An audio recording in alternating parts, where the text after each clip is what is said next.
Hi. So it's been a while. Hey guys, it's Bronze, and yep, we're doing one of these again. I swear this channel isn't going to be just update videos until the end of time, but it is the season, you know? It's about that time when the new year is right around the corner, and that means we're going to be doing the Bronze Show channel look back retrospective thing that I do, I guess. I am fully committing to this being an annual thing now, so much so that I actually organized my thoughts before making the video instead of during it, so that the things I say about the last year actually make sense and people would care about them. Also, just as a warning, I might be a little out of practice considering it's been like 3 months or something since I've had to record a main channel video, but what better way to get back into the swing of things than to look back at the videos that I've made in 2022 and talk a little bit about the stuff that I have planned for next year. I remember saying in last New Year's video that the end of 2021 was around the point where I started to really get my stride in terms of the content that I wanted to make. Looking back, I'm pretty proud of those videos in that period, and any further than that is just ass, and you shouldn't watch any of them. But I will say that I think 2022 was when the ball really started rolling. I'm proud of all of the videos I made this year. I think they're all better than the last whenever I made them, and I think that this might just be the best year for content in all honesty. I know that's just me talking about the things that I made, but you know what? I like me a lot better than you, bitch. I shouldn't say that. I think that every video in 2022 was a step in the right direction in terms of what I want the channel to be in the future. And that's no better exemplified than the first video of the year, which was the Fun documentary. I had always been really nostalgic for that early 2010s era of pop music, since a bunch of underground artists were suddenly getting their big break, and there was overall a lot more diversity, at least in terms of the sounds that were getting big on the charts, and arguably the artists that brought upon this big wave of indie music was Fun. And so I had a respect for them in that regard. And so I wanted to look into them a little deeper. Despite being that influential on pop music, there really wasn't any comprehensive place for information about them anywhere, except for a couple YouTube videos. And those videos suck ass. The biggest video about Fun on YouTube has 1 million views, and I don't know why. It really doesn't say anything at all. I like to joke that some of my videos are just reading off a Wikipedia page, but this really feels like it. The other video was less bad and was also made by just some guy instead of a content machine, so I give it a little bit more leeway, but it was still very sloppily put together and had some things excluded that I think would be pretty important to the story. And so, out of my appreciation for this band, but mostly spite, I created a 30-minute documentary on them. By the end of 2021 and the beginning of 2022, the long video essay trend was really hitting its peak, and I wanted to do something similar to that, but I didn't want to force it by just scounging everywhere I could for a topic that would fit that. But since I had more time on my hands in the beginning of the year to make videos, and partially because I was inspired by Just Jorgen's incredible documentary on Tally Hall, I decided that making the Fun video would be the best option if I wanted to do something like this. I was also a little apprehensive since Fun wasn't really tied to internet culture at all, which I was still trying to hold on to really tightly as part of my niche. But fortunately, the production of this video got me a lot more comfortable making longer and more information-focused videos, as well as being able to talk about general music things outside of loosely tying it to internet culture. And also, now that I'm more comfortable making content focused on information, I don't necessarily feel a need to force entertainment into my stuff anymore. I still will try to be funny when the time calls for it, but now I know how to set my priorities away from entertainment and more towards information, which was kind of a problem that I had in 2021. But getting back to me, my disappointment with the Fun video not being tied to internet culture would be alleviated when I released the Ding Fries Are Done video in March. I personally think that this video has all of the elements for the quintessential internet history video for my channel. The narrative has a really good flow, the information is all really interesting, and the energy never really dies down at any point, since it's always fun and entertaining. I was inspired to make this video since even though I've seen the Family Guy Ding Fries Are Done clip everywhere. I only, up until starting to work on the video, realized that it was actually a reference to some obscure albino black sheep meme that no one really remembers since Family Guy overtook it. I thought that was a really weird decision for the Family Guy team to do, so I thought that the other half of the meme that wasn't Family Guy deserved some time in the spotlight. And it being related to Family Guy, I thought the perfect cameo for it would be L.S. Mark. He did really well, and I think his section works in the video really nicely, but I do also think that this might be the last regular cameo that I put into videos. For a long time I really wanted to put a cameo in almost every video, but I feel like at this point we can just retire that. It wasn't even necessarily an obligation to put a cameo in a bunch of videos, but the way that I handled Mark's cameo is probably the way that I'm going to do it in the future, where it'll only really be there when I feel it's necessary, you know? But yeah, I really like the Ding Files Are Done video. I think it perfectly encapsulates what I want to do with internet history videos going forward. And by going forward, I meant 3 weeks, since on the 23rd I released a video on the Electric Slide copyright lawsuit. Ever since I started focusing on this niche of videos, I've really enjoyed stumbling upon a really obscure story. I've always sort of had an aversion to making videos on things that other people have made videos on, but I guess my brain just brought that to the extreme of me being the only person to bear the burden of this information. When I stumbled upon the Electric Slide story, I just knew that I had to make a video on it, since there wasn't a lot there, but what was there was frankly ridiculous. One might say wacky and or goofy. There wasn't really much to reflect on in the video, I just think it's a fun story and I told it pretty well. But I will say that I was tempted to contact Kyle Machulis, the furry guy in the story, for an interview, but I just didn't end up doing it, although I did at him with the video on Twitter a couple days ago, and he said he watched it, which I mean, it's cool. I'm glad I got the furry butt plug community's approval. The next video, the Wendy's short, was sort of a risk, since I didn't really want to do shorts. They sort of had a bad reputation for me. Whenever I saw a YouTube short, it was almost always just a reposted TikTok, so I didn't really want to get involved in that. But I did want to make more high quality videos for my TikTok account, which you should follow, although you don't have to. My numbers are just too big there. And plus I saw other internet history people, specifically Justin Wang, make a lot of really good short videos, so I thought I should at least attempt it. And thankfully I just had this factoid about the Wendy's logo rumor in my head for a while, and I wanted to get it out in some way. Again, there's not much to say about this video, although it did show me that shorts could be a viable option for smaller stories that I want to showcase. And then we get to May, which is when I released my new magnum opus, the Smash Mouth documentary. I had always liked playing around with taking things seriously that the general public usually wouldn't, and after the big news of Steve Harwell leaving the band,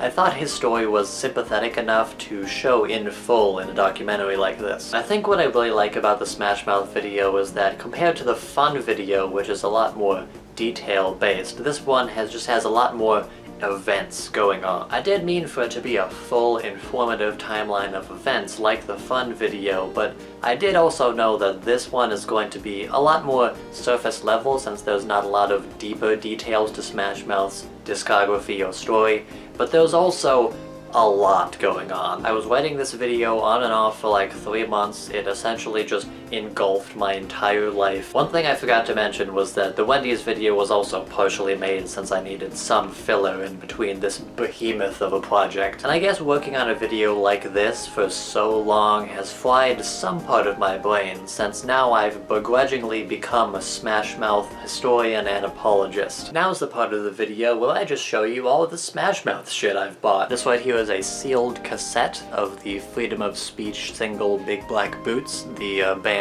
that Steve Harwell was in before he made Smash Mouth. Why am I explaining that to you? You guys should have memorized the entire history of Smash Mouth by now, like a normal person. This is my most recent purchase, Summer Girl, Smash Mouth's only independent release after they got kicked off of their label for sucking. If you can see that, it's a little cracked in some places, but you know what?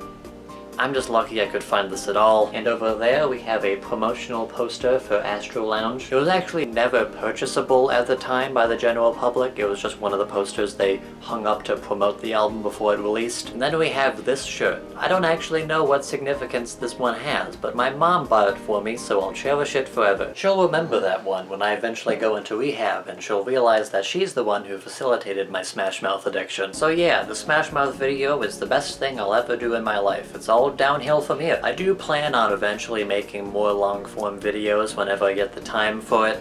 I keep saying to myself that I want to make the full story of Panic at the Disco video, but I know that I will kill myself. So after making the Smash Mouth video, I decided that I needed to make something with a little bit more brevity to compensate for that, and thankfully I had a little experiment in the back of my mind for a while. This may come as a shock to you, but I enjoy Scott the Woz. I think that him single-handedly rejuvenating the game review genre was impressive to see, and honestly his style is just really good. I don't need to explain this, I know you like Scott the Woz, and if you don't, you're a Nazi. I don't make the rules. So in my infatuation with fellow white guy with glasses, I like to offhandedly say that someone needs to make a Scott the Woz, but for other reviewing genres, like music. And after the Smash Mouth video, I decided that if no one else was gonna step to the plate, then I might as well. And I knew just the album to talk about, In the Airplane Over the Sea, since I had been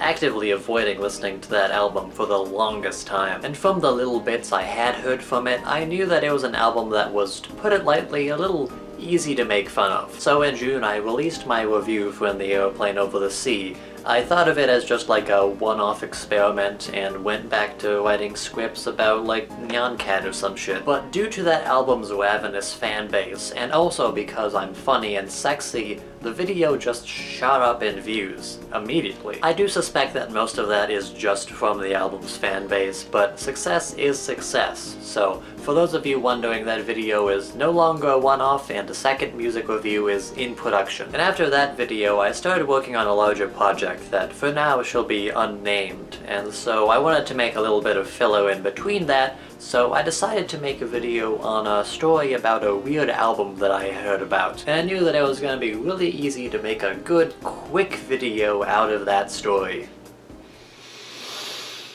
I was making a short about this, an unauthorized Genuine album that somehow made it into real record stores, and I thought it would be funny if I looked for listings somewhere of the physical album. This would turn out to be my undoing. I had managed to find a good deal for this album, but due to life being bad, it was going to take a significantly longer amount of time to ship to my house than I would have wanted. But after 2 weeks, I believe, I finally got a Genuine album. This is Genuine's second album, The Life. And not what I fucking wanted. Thankfully, the person I bought this from was really nice and shipped the real album immediately and even let me keep this one. But that also took another like week and a half, which meant that this filler video took a lot longer than I imagined it would, but I still ended up releasing the short, and I really like how it turned out. But that one-off joke about that short being my undoing turned out to be true, since I died in a hospital a few months later. For those of you who don't know, or didn't watch the last video, I got surgery on both of my eyes starting in September.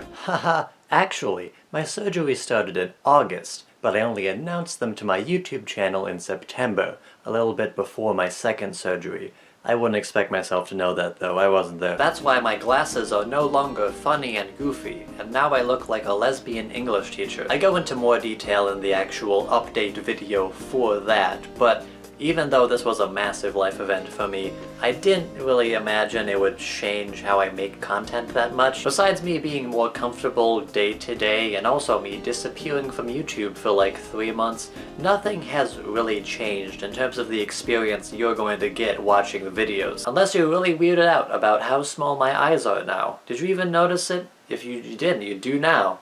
Fucking weird, right? We also hit a lot of cool milestones this year. I remember last year it was a really big deal that I finally hit 1,000 subscribers, and this year we hit both 2,000 and 3,000. I think that goes to show how the quality of content has gone up, since a lot of people are wanting to stay with the channel, which thank you guys, honestly. I know I'm just the goofy white music guy, but your support really means a lot to me. Also, almost immediately after I left YouTube due to my surgeries, my channel got fucking monetized. I had been on the edge of monetization for a really long time, and honestly, besides any other subscriber count, this was probably the biggest milestone I had to cross. And besides me being excited since I'm a greedy little bitch, being able to finally hit a threshold like that makes it really seem like all the effort that I've been putting into the channel in the last couple of years has actually been paying off, and I'm, once again, really thankful for all the support you guys have been giving me. So yeah,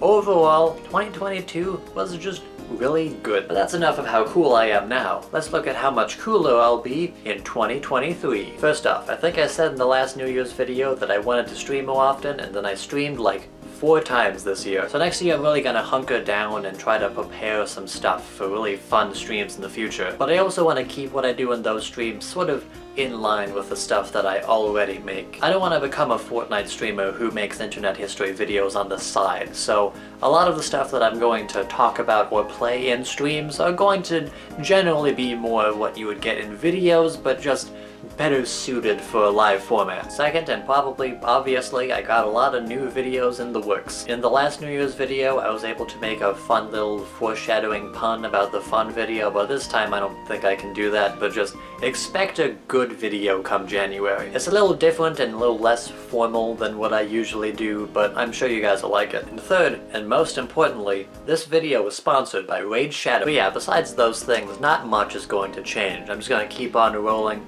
making good content for you guys.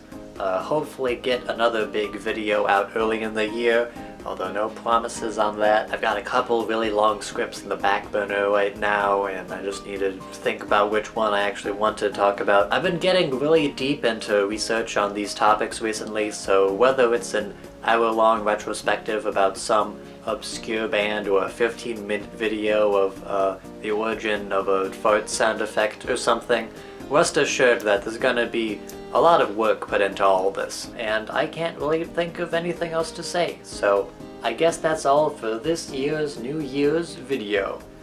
Be sure to like this video if you enjoyed me talking about me for like 20 minutes. I don't know how long this video is going to be.